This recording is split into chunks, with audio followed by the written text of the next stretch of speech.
नमस्कार मंडळी, स्वागत आहे तुमचं आमच्या चॅनलमध्ये। आवाज महामुंबईचा, शोध बातमीचा, कौल मनाचा। चला तर मग आमचे चॅनल लाईक करा, शेअर करा आणि सबस्क्राइब करा। धन्यवाद। विदेशी नोकरीचे आमिष दाखवून तरुणांना 2.25 कोटींचा गंडा। ऑल इंडिया सीफेरर्स युनियन आक्रमक।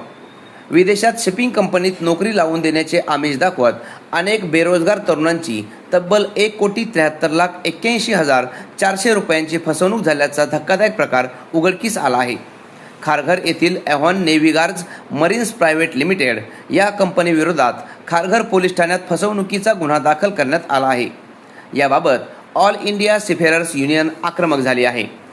खारघर सेक्टर 7 येथील कार्यालयातून संबंधित कंपनीकडून मलेशिया तसेच इतर देशांमध्ये शिपिंग क्षेत्रात नोकरी मिळवून देण्याचे आश्वासन दिले जात होते। नोकरीसाठी सर्व्हिस चार्ज, व्हिसा प्रक्रिया, विमान तिकीट व इतर खर्चाच्या नावाखाली उमेदवारांकडून मोठ्या प्रमाणात रक्कम उकळण्यात आल्याचा आरोप तक्रारदारांनी केला आहे। बेरोजगार तरुणांनी कंपनीच्या प्रतिनिधींच्या सांगण्यावरून विविध बँक खात्यांमध्ये टप्प्याटप्प्याने पैसे जमा करण्यात आले। मात्र पैसे भरल्यानंतरही नोकरी, व्हिसा किंवा परदेश प्रवासाबाबत कोणतीही ठोस माहिती देण्यात आली नाही। उलट संबंधितांनी उमेदवारांशी संपर्क टाळण्यास सुरुवात केल्याचे तक्रारीत नमूद करण्यात आले आहे।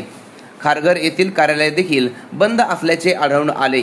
त्यामुळे फसवणूक झालेल्यांनी याची माहिती आर्थिक गुन्हे शाखेच्या सहाय्यक पोलीस आयुक्त प्रेरणा कट्टे यांच्यापर्यंत पोहोचल्यानंतर खारघर येथील शिपिंग कंपनीविरोधात गुन्हा दाखल त्यांनी दखल घेत आपल्या पथकाला खारघर पोलीस ठाण्यात पाठवले। या प्रकरणाची गंभीरता लक्षात घेऊन तातडीने गुन्हा दाखल करण्याची प्रक्रिया सुरू केली। त्यानंतर संबंधिताविरोधात गुन्हा नोंदवण्यात आला।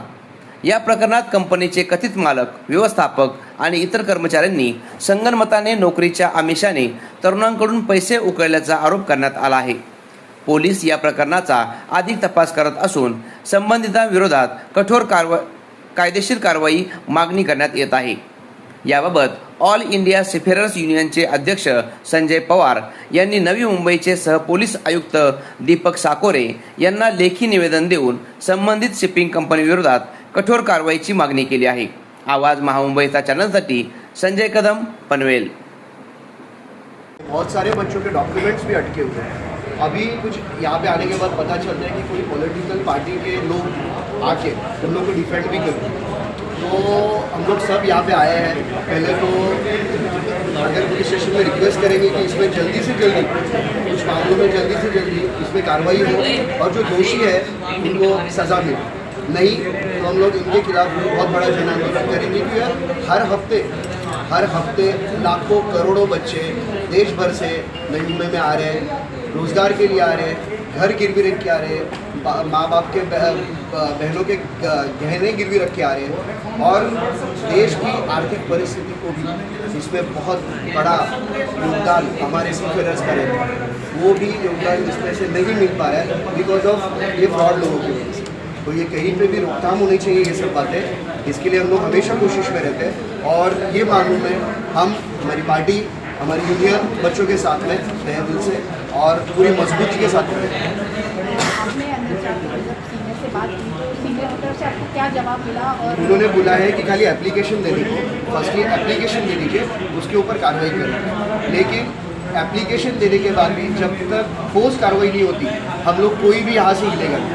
चाहिए हम लोग को 4 घंटे बैठना पड़े, 5 घंटे बैठना पड़े, 10 घंटे बैठना पड़े, जब तक कोई ठोस आश्वासन हम लोग को पुलिस वालों से मिलता नहीं है हम लोग यहाँ से हिलेंगे। जो अन्य लोग हैं जो इस तरह फंस सकते हैं या फिर उन्हें अगर ऐसे किसी कंपनी की तरफ से अगर कॉल आया होगा तो आप उन्हें क्या मैसेज देना चाहोगे? मैं उनको यही मैसेज देना चाहूँगा कि फर्स्टली वो कंपनी के बारे में पूरी इन्फॉर्मेशन लीजिए, जो कंपनी के लोग हैं उनके बारे में इन्फॉर्मेशन लीजिए, तभी आप पैसे दीजिए और अपने जो डॉक्यूमेंट है तभी उनके हाथ में दीजिए। क्योंकि एक बार डॉक्यूमेंट चले जाने के बाद में बहुत लंबा प्रोसेस हो जाता है डॉक्यूमेंट भी नए बनाने के लिए। जैसे पैसे इंपॉर्टेंट है बच्चों के लिए, वैसे डॉक्यूमेंट भी बहुत इंपॉर्टेंट है बच्चों के लिए। तो दोनों किसी एजेंट के हाथ में देने से पहले मैं यही संदेश देना चाहूँगा कि पूरा कंपनी के लोगों को टटोलें और बाद में विश्वास करें। धन्यवाद।